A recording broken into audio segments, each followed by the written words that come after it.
Hello everyone. तो कल सुबह में खेसारी लाल यादव जी का एक बहुत ही बेहतरीन फिल्म के गाने को रिलीज़ किया जा रहा है, जिसका पोस्टर आ चुका है और फुल वीडियो सॉन्ग का रिलीज डेट भी आ चुका है। और इस गाने को लिखे हैं प्यारे लाल यादव कवि जी, और इसमें म्यूजिक दिए हैं ओम झा जी, जो कि आपको स्क्रीन के ऊपर दिखाई दे रहा है। जिस गाने का टाइटल है रंग दे बसंती, और एक मूवी का सॉन्ग है जिस मूवी का नाम है रंग दे बसंती, और मूवी के टाइटल का ही ये सॉन्ग आ रहा है।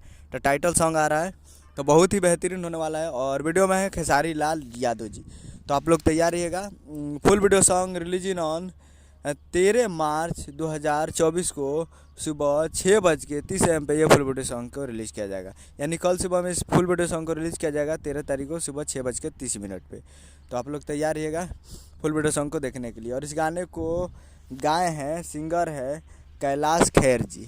सिंगर इस गाने का सिंगर है कैलाश खेर जी। वीडियो में सिर्फ खेसारी लाल यादव जी दिखेंगे। तो आप लोग कल SRK music Bhojpuri YouTube channel पे सुबह 6:30 पर तैयार रहेगा। उम्मीद करेंगे वीडियो चला चैनल को सब्सक्राइब करके बेल आइकन बस ताकि ऐसे खेसारी लाल यादव जी का लेटेस्ट लाता है। मिलते हैं अगले वीडियो में। जय हिंद, जय भोजपुरी।